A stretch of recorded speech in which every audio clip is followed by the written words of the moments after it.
Hello and welcome back to Highway to Hoover, a production of SEC Extra over at D1Baseball.com. I'm your host, Joe Healy, joined by a couple of guests today, the first of which will be Mike Rooney, my friend, your friend, Mike Rooney. He saw Vanderbilt in an exhibition game they played out in Vegas against Nevada. That's Nevada, not Nevada. So we will talk to him a little bit about what he saw out there in a fascinating offseason for Vanderbilt. A lot of change there, not just in terms of player personnel, but also coaching personnel. So we'll talk a little bit about that. And then after I finish with Runes, I will talk to David Seifert about what he saw with Arkansas, a team that he said, looks kind of typical Arkansas in that, hey, this is a team that could get to the College World Series once again. So that'll be the second half of our conversation. We will start with Runes, but first, I have to let you know that this episode of Highway to Hoover and every episode of Highway to Hoover is brought to you by Pitch Logic, the system used by players, coaches, scouts, and instructors at all levels of play, from youth leagues to the big leagues. The easy-to-use and affordable technology makes the platform accessible to every player at every level. All the metrics and features used at the highest level. See pitchlogic.com for more information. Runes, correct me if I'm wrong. Is this your first guest spot on this show, or have you done it before? I can't remember. I can't remember either. I can't remember if I was the guest and it was me and Marcus, or Marcus was a guest on the other. What do you call it? The D1 Proper podcast. Yeah, the big pod. The big pod. Yes, I can't remember, but I do appreciate the opportunity to say first time, long time. I mean, long time listener of Highway to Hoover. It's part of my Sunday regimen. No, that's the YouTube series, which is my fave during the season. That's not called high. What do you call that? Weekend waypoints. Yeah, my videos on the weekends. Yeah, weekend waypoints. Yes. Does it make you feel like is it WIP, the Philly radio sports radio station? 610 WIP. Love that. Makes you like a WIP listener, first time, long time. Yes, so good. Gotta love old school sports radio. Just taking calls. Just open the phone lines and just angry callers too, not emotionally stable. Yeah, exactly. Yeah, just just let Mike on a mobile just burn your ear off about Joel Embiid.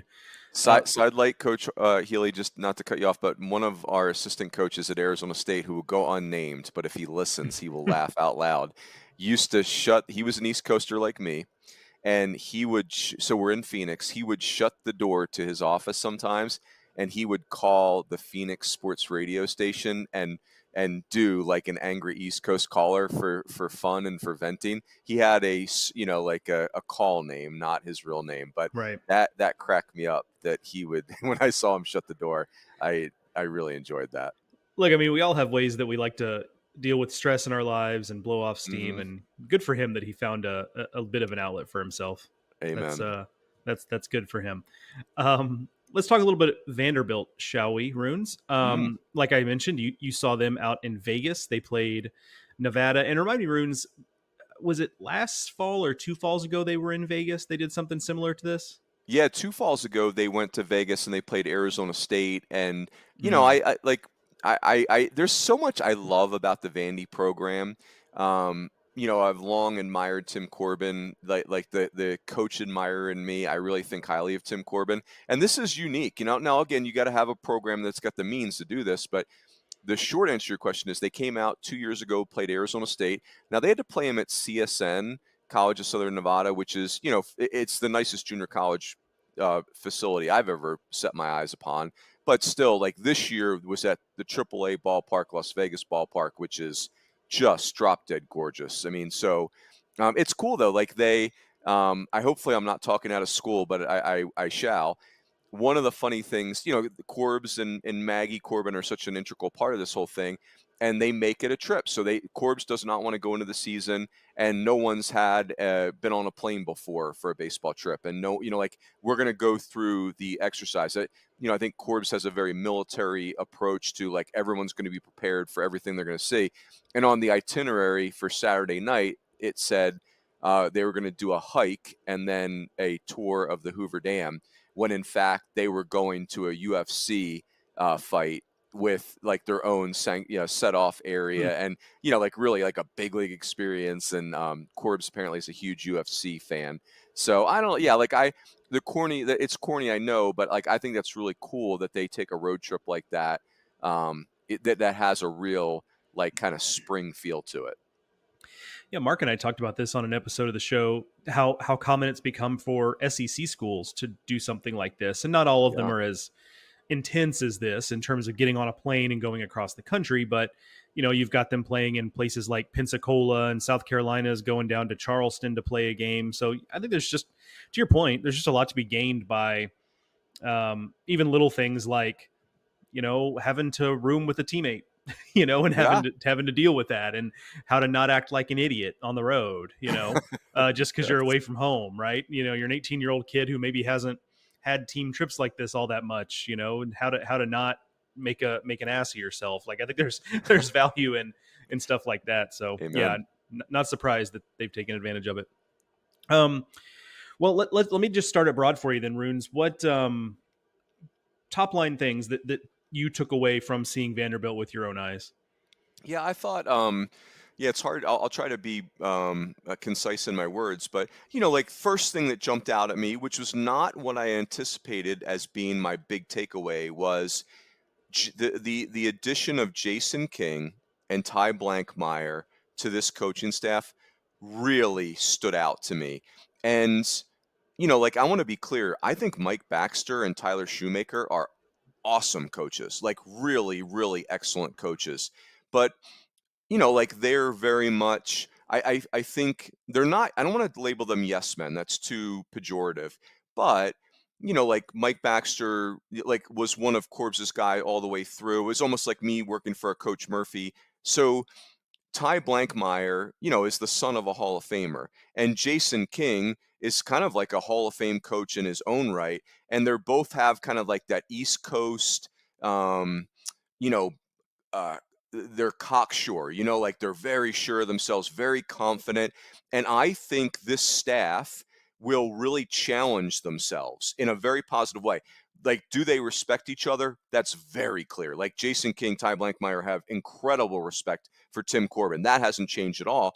But I do think they're not from Tim Corbin's tree. Like they have their own way of viewing it. So I don't know how it will play out. Like I don't know how it will change the offense or not change the offense. But when I read this in the offseason, I was kind of like, that's fine, whatever, like, because I just thought Shoemaker and Baxter are awesome coaches. But I really did feel a difference here. I think the position player group has depth. I have a concern at one position for sure, but I like the depth of the group. I think it'll be a good offense. I think it will slug more. I just think it's older and better is probably the best way to say it. The pitching was not what I'm used to seeing in Vandy. When I saw them 2 years ago, Cunningham was like a throwing guy, right? Like he was not established at all, but it's still like 95. And you're like, that's okay. Vandy's 10th dude throws 95. This staff is not that. I did not see nearly the same caliber of arm talent. Now, I still think it can be a very good pitching staff, but I saw a lot of one pitch relievers. I wish there was more depth on the starting side. So I could see it be a very effective pitching staff. But it was different. It just, there was not the embarrassment of riches and velocity on the mound that I'm used to seeing with Vandy. That makes some sense. I was going to ask you about what you make of the pitching staff. So let's use that as a jumping off point. Like, who do you feel like are the linchpins there? Because to your point, it does feel like even last year when they went into the season with, they were looking for stuff from, Cunningham and Grayson Carter and Carter Holton, who had kind of had some various injuries on and off. Like, there were questions there, but at least we know those guys, and like we Mm-hmm. knew what they were going to get, right? And you knew if Carter and Cunningham, etc., put it together, those guys are excellent arms. Same thing, Carter Holton, obviously. This is different, where they've got some guys we're comfortable with, but nobody that really. I mean, I guess maybe Ethan McIlvain, but it's not the same guys where it's like, hey, here's a beautiful arm that we're not exactly sure what we're going to get. So that's a long-winded wind up there, Runes. But what you got on the pitching staff? Yeah, so I'd say like, and Vandy's maybe not unique, but a little bit unique in that the guys that they forecast as starters, especially like the top of the rotation, they often shut down for the first half of the fall and then ramp them up around November, and then they will pitch through winter break, so they're not building up as the season starts. So it's a long way of saying J.D. Thompson didn't get to see him. Ethan McIlvain didn't get to see him. And I think J.D. Thompson's that's as good. He can trade punches with any Friday night guy. Like, they're going to be just fine if he's healthy and right. McIlvain's less proven, clearly, but the ceiling is outrageous, right? Like, that the ceiling is it's a big leaguer. And then Miller Green was the one arm that really jumped out. It's kind of like this big 6'5" lefty. It's very funky, but it's firm. It's low 90s, and he threw a slider. Nevada. They're very right-handed. And I think they're good. I think Nevada's going to be one of the better clubs in the Mountain West. They've been building to this team. It's kind of a group of guys that have been together, fifth-year seniors, sixth-year seniors. Like, they're old. And Miller Green's left-handed breaking ball against their right-handed hitters, you couldn't believe your eyes how much swing and miss you were seeing. It was just whiff, whiff, whiff, whiff, left on right with a breaking ball. It just, like, you don't see that in college. It was like the ball was invisible. So I don't. When I saw, like, you'd almost have to move Miller Green to the rotation. And then, honestly, I saw a lot of guys that you'd have to protect in a relief role.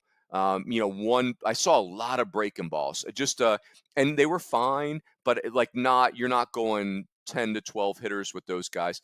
Cody Bowker, I saw the Georgetown transfer. He's interesting. I don't know if I see an SEC weekend rotation guy there, but and it's a little bit different. It's kind of like that low release, high ride. He's got a sweeper. But like, giving SEC lineups a chance to game plan for him would give me a little bit of pause. So I can see the pieces of a nice pitching staff there, because I am pretty smitten with Miller Green and J.D. Thompson. But again, it's going to be a different Vandy pitching staff from what we're used to. Yeah, interesting stuff there too. I mean, it does seem with Bowker, and they've got a transfer from Dayton. His last name is Finnell, I believe. So it's not necessarily like a stereotypical SEC Vanderbilt type arm, but you do wonder if maybe there's like a little bit of a move back to, hey, let's get some pitchability in here. When you consider the last class of guys were guys that, were more throwers at times than pitchers. So maybe it's a little bit of I don't want to say philosophical change, but maybe a little bit of an acknowledgement of, hey, in today's SEC, you just can't afford to walk people. Like, let them hit the ball out of the ballpark all day long, but we can't have the bases loaded every inning. Maybe there's something to that with the way they're building a pitching staff now, because a guy like Bowker is I think a great example, where it's not a lot of whiff, but he's in the strike zone and the stuff is good enough that if he throws quality strikes, he's going to be competitive and keep you in a game. Yeah, it was a lot of, like I said, yeah, it was a pretty extreme turn to pitchability. And again, just to be clear, like, it's the fall. I don't know, like, maybe guys are throwing a lot of out pitches because that's what they're working on. But that's not my gut instinct. My gut instinct was that, like, I was seeing kind of who they are, and there was more pitchability. That's well said. Let's talk about the position player side. First off, I would just say, in the big picture, and this goes back to your point about the new assistant coaches, I think if I'm a Vanderbilt fan, and I've said this on the show with Mark, that I think if nothing else, the change on the coaching staff would if I were a Vanderbilt fan, it would make me feel good, at least about the fact there's an acknowledgement of the status quo is not good enough. Mm-hmm. And, whether or not the change is effective or not in the end remains to be seen, but at least there's an acknowledgement of, like, we got to do something else. So Right. Obviously a lot of that is centered on the position player group. You mentioned a minute ago, you have a particular concern at one position. Why don't we start there, Runes? Where are you concerned? Catcher, the worst place to be concerned. Right. Colin Barcy is, I haven't gone back and really looked at his last year. I would tell you, like, the upside is very interesting. Like, he's every bit of 6'3", 225 pounds. They hit him third in game one against Nevada, and so that is indicative of something. But I like he's fast. By the way, he blazed down, like, he's athletic. Like, it's a football type of athlete.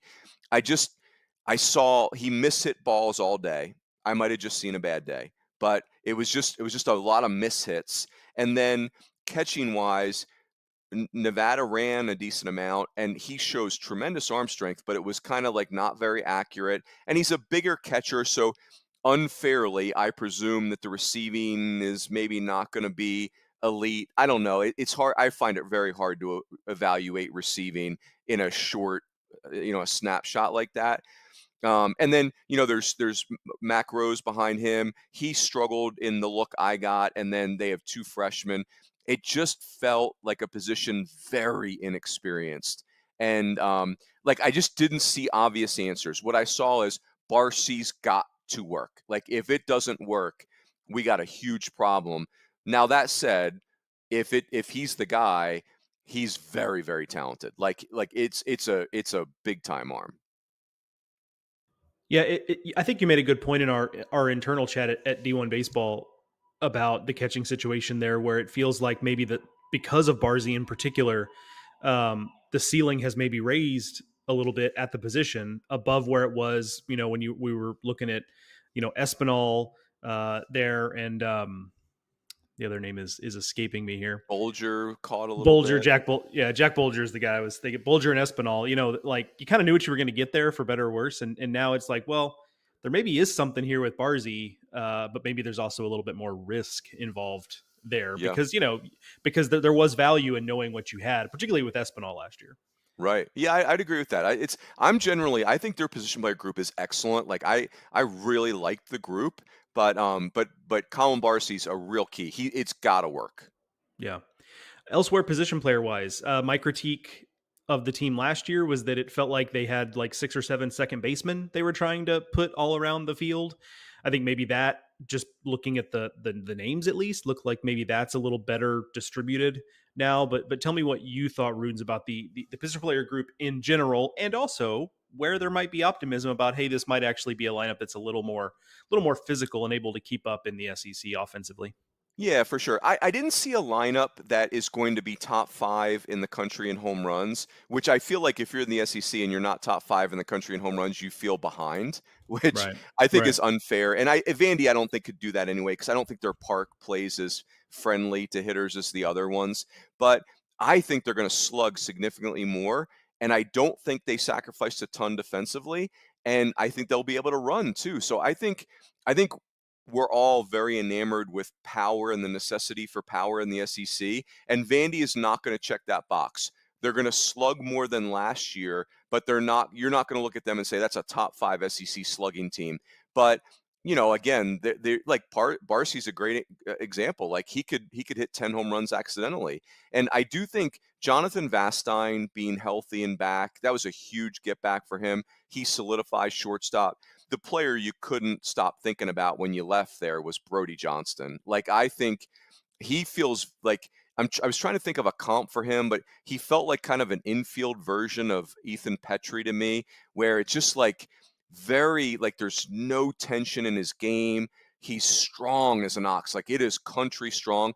They led him off, which I loved. Like I think he would be, like an atypical leadoff hitter who the other team would dread facing first because he's a baseball player. He could hit 15 home runs. I think that's very much in play for him. A bunch of doubles. He played third and short, so it gives some depth behind Vastine. But I think, two of the key players offensively for me, Braden Holcomb's the guy you come into this thinking, okay, I'm going to really lock in on him. I actually was not that interested in that by the end. RJ Austin being healthy and taking another step, and Brody Johnston being as good as we all think he could be, if those two things happen, Braden Holcomb's gravy for me. Yeah, I mean, that wouldn't that be something? Because to your point, I mean, we spent so much of this offseason thinking like, hey, Braden Holcomb's going to take a step forward, and that's great because he's going to have to be the guy Hmm. here. And if that's not the case, then yeah, it's all the better. Brody Johnson's a great point. I'm glad you brought him up because I saw him in the Appalachian League All-Star game, and no disrespect to the Appy League. I think that league has actually done a pretty good job of finding its level, Hmm. below the Cape, maybe a little bit below the Northwoods, but finding a good spot for them.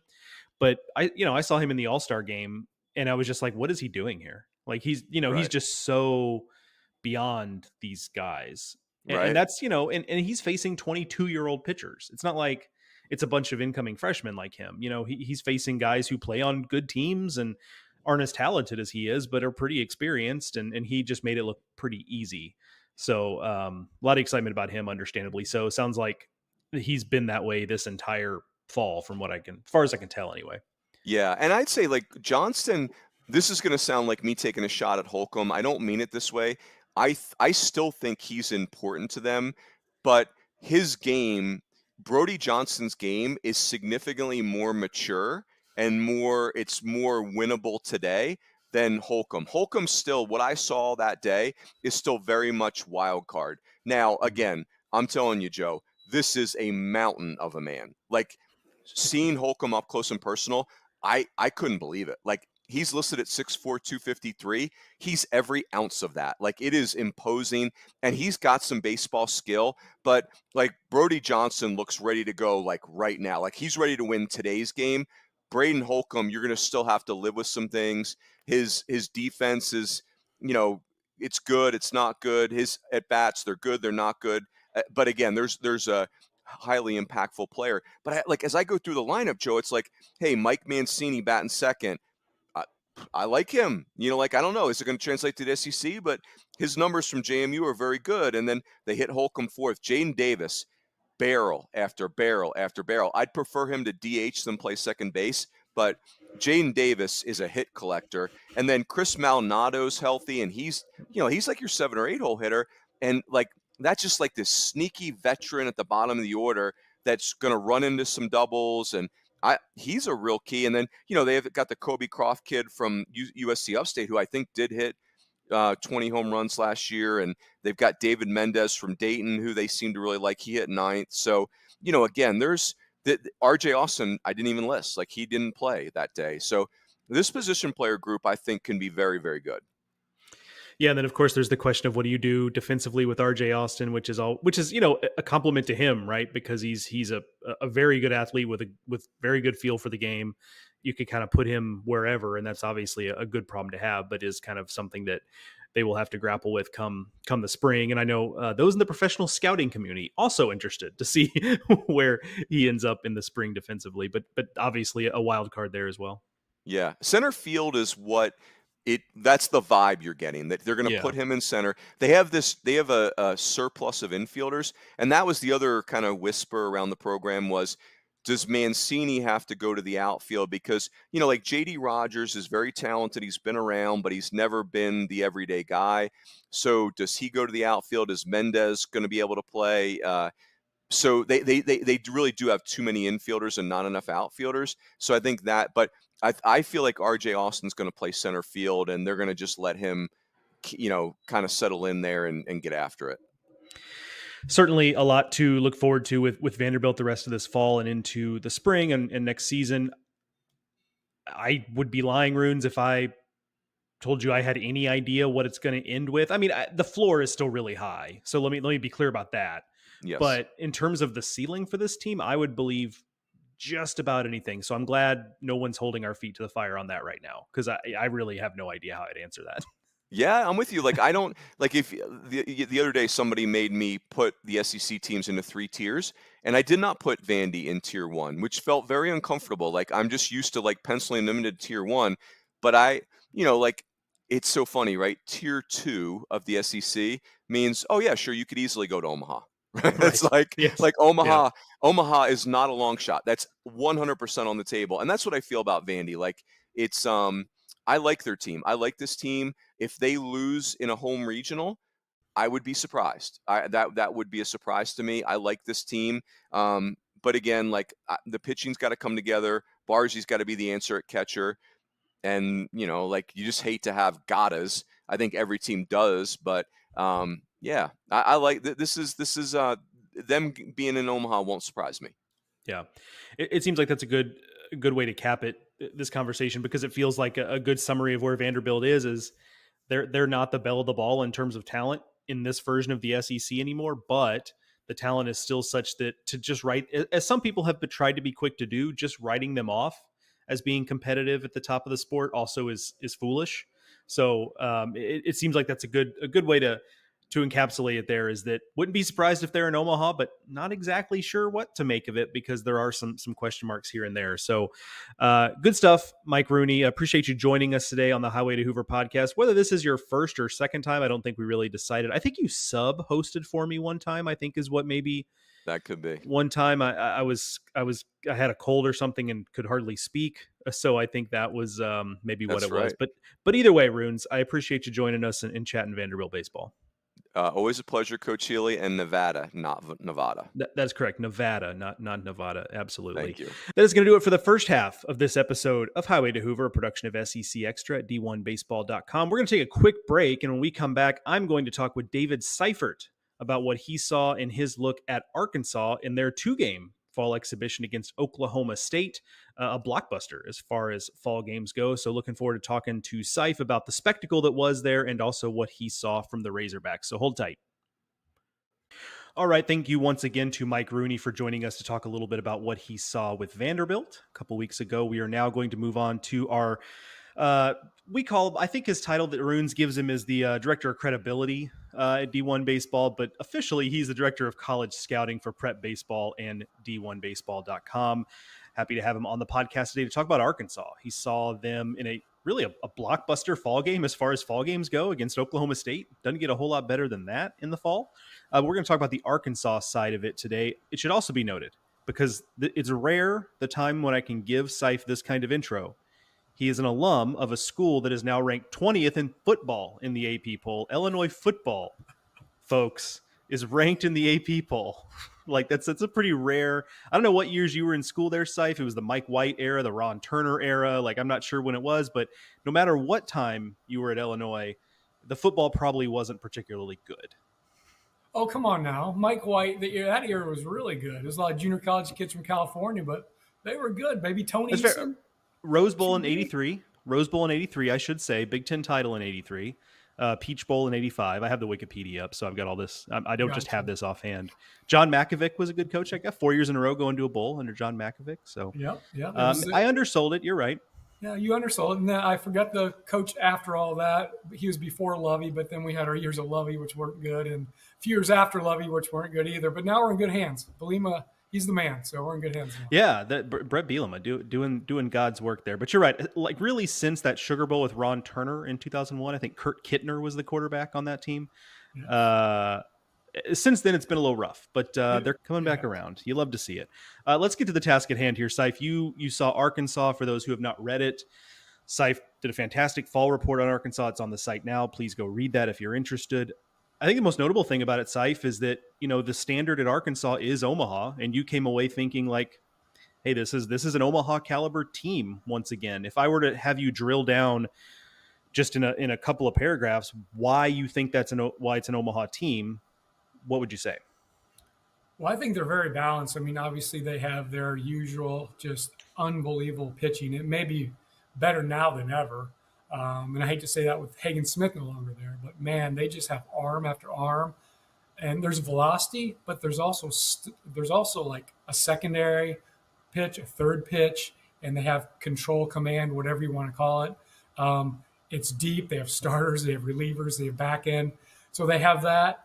Offensively, I think they have more power than the past, but they also have more speed and athleticism. So, and then defensively, they were strong. I don't think they have any elite level defenders. I wouldn't say they do have that, but they have a lot of strong defenders who have at least average, if not better, range. So they're super balanced. And then back against the offense real quick, they can hit the home run, which they did, but they can also bunt, steal some bases, move runners. So they look super balanced as a team, but also as an offense.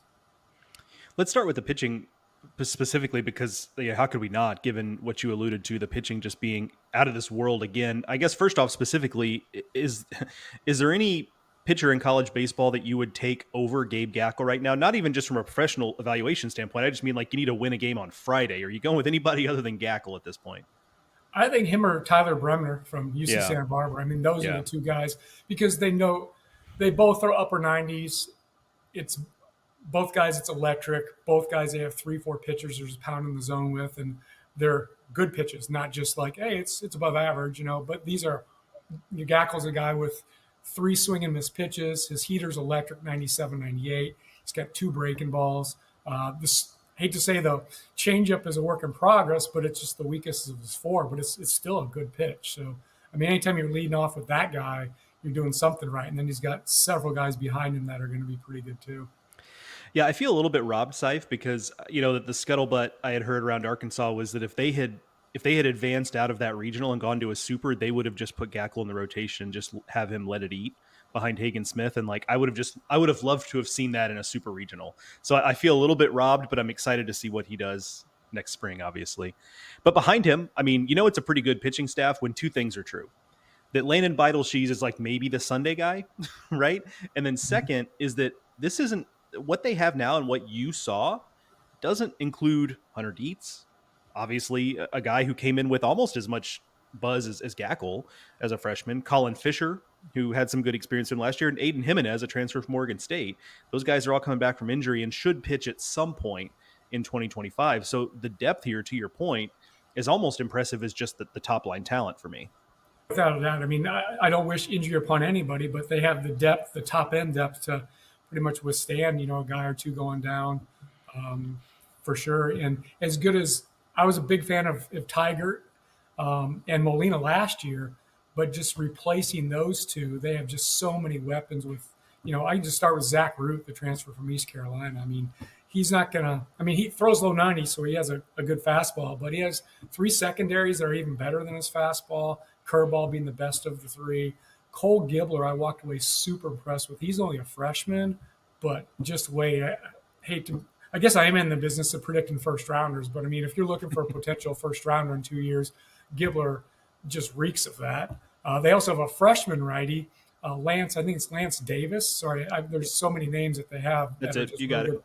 Lance Davis is a right-hander, tall, lean, projectable, athletic. He's 94, 95 with an upper 80s slider and a mid 80s changeup, and he pounds his own. It's not like this just unproven guy out there just chucking it up there. Davis just fills the strike zone. I mean, he's another potential first rounder in 2027. So they just have so many options. And Beidelsheis, I'm sorry, I probably butchered it. I'll just call him Cheese because they call him Cheese, and that's easy for me to say. For me, I see dominant reliever, but I'm not saying he can't be a starter because, I mean, again, he's a mid-90s lefty with some deception. They moved him to the first base side of the rubber, get some better angle, just have it play better. He's got an effective slider. It's movement for me. He got some good swing and miss. He has good analytics on it from last year in the Big Ten.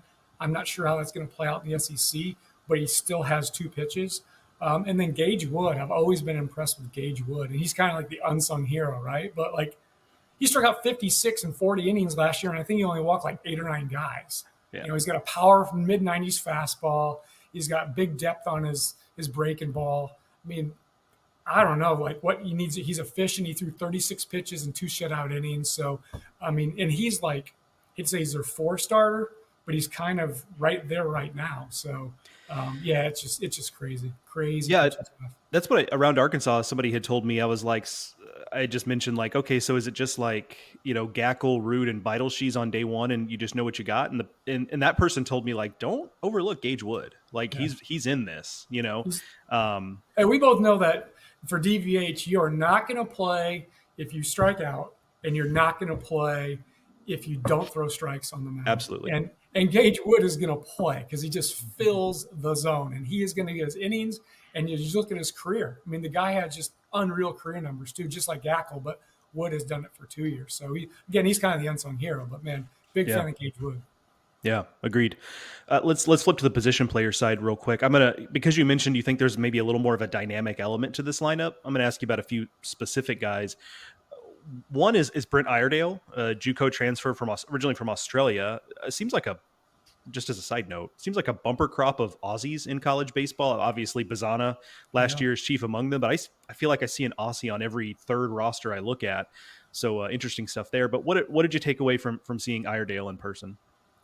Iredale, as you mentioned earlier, I also am the director of college scouting for Prep Baseball. So we really dig deep on the junior college guys. And Iredale was everything that I was told, that I saw on video. I never saw him in person, his 2 years at New Mexico Junior College, but he was everything I was told and everything that I saw on video. elite bat to ball. The swing is a little stiff to start, and he does work uphill, but guys work uphill now because they want to hit the ball in the ballpark, right? But his just bat to ball, his two-strike adjustment, super elite. So he hit fifth, but I think he's probably more of a three-hole hitter. But then you need to take somebody that's a really good hitter out of the three-hole. That might be Logan Maxwell, the transfer from TCU. There's not a great deal of pop with Logan Maxwell. There's doubles power, but there's great bat to ball with him as well. But yeah, just sticking to Iredale, just really saw a lot of really good things. Third base, he handles himself well. He's got a little stiffness to his, he's got a higher slot. He's got some shoulder stiffness when he throws, but it's an above average arm strength. His hands are fine.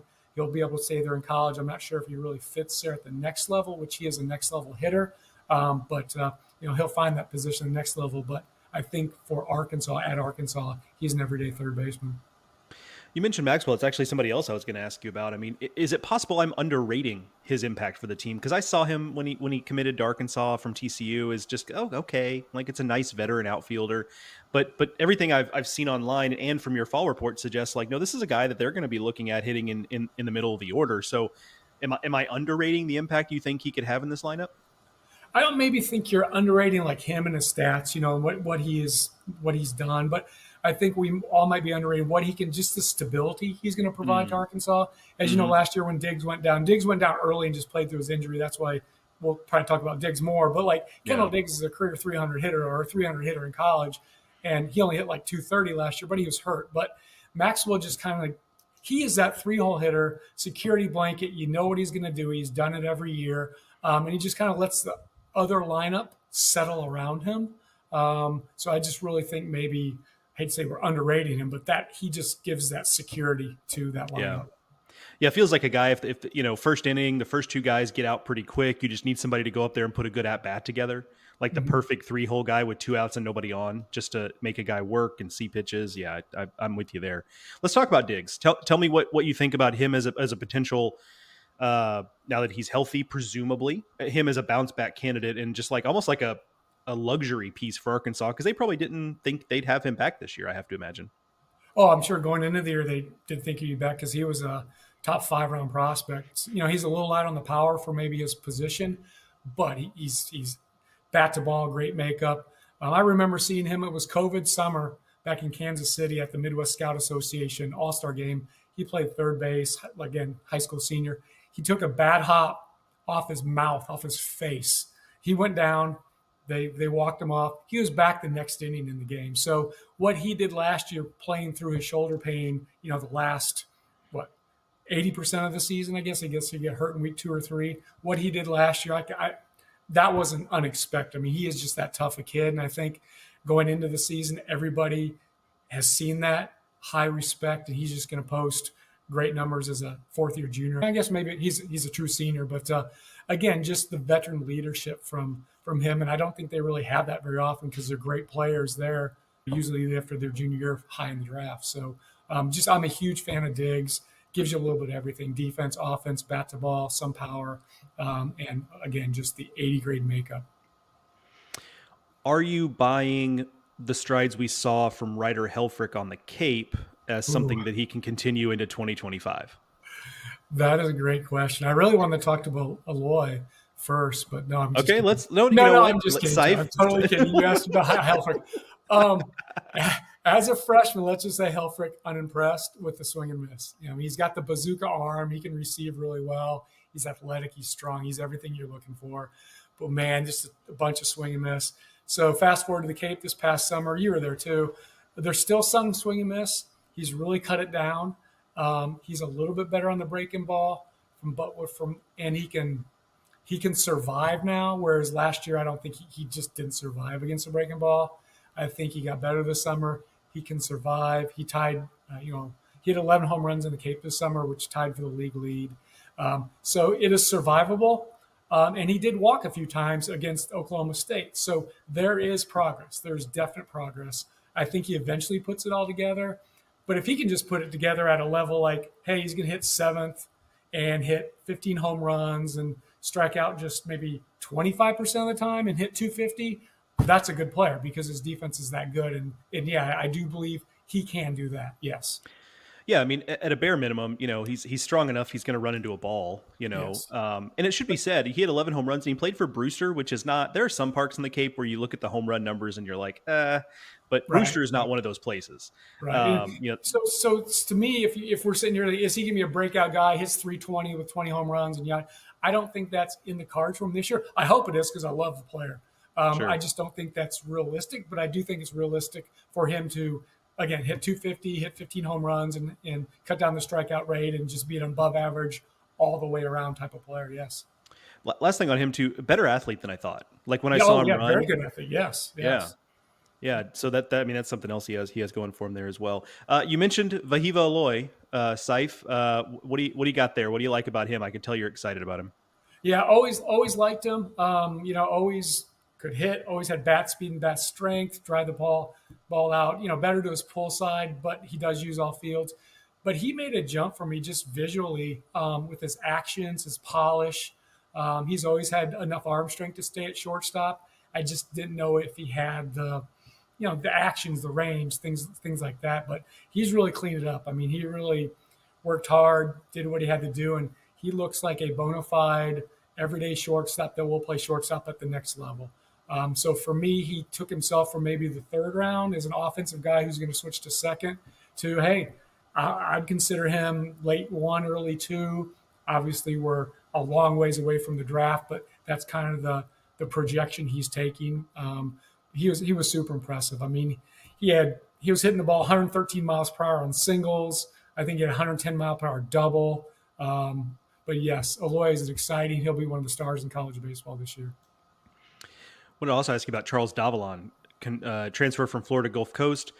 Florida Gulf Coast seems like one of those programs where there's an FGCU guy on an SEC or ACC roster every year that you're just like, whoa, how are they hiding this guy? But what did you see from him? Do you think it's in the cards maybe for him to be a top of the order type of catalyst who can, get on base and be gritty, put together good at bats, be that kind of guy? I really do. And I think you probably saw him in the Cape too. So I kind of had already a sneak preview of, I forget where he played in the Cape, but I covered the team that he played for. I just forget which one. But so I got the sneak preview, liked him, athletic, twitchy. And then when he gets in the batter's box, he's just that energy guy, big energy, just how he takes pitches. It's not really orthodox how he takes them, but I mean, hate to say he's jumping around, but I mean, he's just got the high energy and he's ready to go. I mean, he doesn't need anything to get him going. And to have that in a leadoff guy, really good. And he's not over aggressive either. Like he's up there with some patience. He can play defense. He's converting from the infield to center. So his range was average. His first steps were average, but he's got sure hands. He's got more than enough arm for center field. Exciting guy. So if he doesn't work in the one spot, he could go down to the bottom. And I could talk about Justin Thomas Jr. here. I know you probably are getting to him, but Thomas for me he's a JUCO transfer, started his college career at Georgia, went junior college in Florida last year. Now he hit 9-hole against Oklahoma State, but man, he's got speed. He has power. Doesn't really use the speed on the bases maybe as well as he should yet. He's kind of similar to Christian Moore from Tennessee last year in that sense, where they have speed, just got to learn how to put it into the game with stolen bases and taking the extra base. But Thomas is exciting, man. He's got good bat to ball, a little swing and miss, but not too much. And he's got power at all fields. He's a fun guy. He played left field. So if Davalon doesn't work out at the top, they just switch him, and Thomas is right there for me too. Exciting. And again, it's just back to like the lineup can do a lot of things. We talked about the hitability of some guys. We talked about the power of some guys, but now they've just got the bat, the ball, and speed of a handful of guys too. And it's really a fun lineup.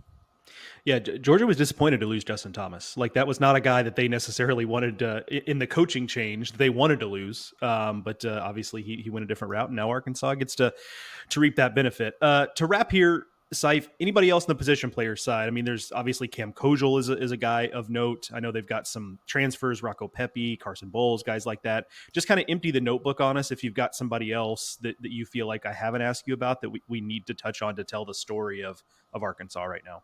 Yeah, really two guys. And one you mentioned, the Kozol, the Vanderbilt transfer. I think he was one of the top 3 SEC freshmen last year with at bats. Like they had like 170 plate appearances or something like that. So he played as a freshman at Vandy, and Vandy was good. I think he's going to do big things. I don't know where he fits yet. He may start at second, but they actually have a better defensive option at second in Nolan Souza. He's a sophomore from Hawaii. And so, like, kind of, I know Australia and Hawaii are not the same, but they're close-ish. But, like, there's a lot of Hawaiian kids because the two Aloys, the Aloy brothers on Arkansas, and Souza's the third Hawaiian. So I was super impressed with Souza. He's a plus runner. He's tall, 6'2", a really good athlete, good actions at second base. He's got some juice from the left side, pretty good exit velocities just in the series. So he defensively is better than Koziel at second, but they may put Koziel there at second and move Souza to first if they don't have a better option at first. You know what I mean? So it's kind of a work in progress, but man, he's an exciting player. And for me, just looking at him, he's not draft eligible till 2026, but Souza is a top 3 round guy, easily athletic, actions, has tools. He was a fun guy to watch too. To get you out of here, Seif, real quick, you are seeing, and we'll have you back on the podcast to get into it, but you're seeing Tennessee and Alabama coming up in this weekend. Obviously, those two fun teams to watch. Just hit me with like one or two things maybe on either team or both that you're looking forward to finding out or learning more about, or players you're interested to see with those teams coming up this weekend. Yeah, Friday night I'll see Western Kentucky. They play against Tennessee, and it's at the National Sounds AAA Park.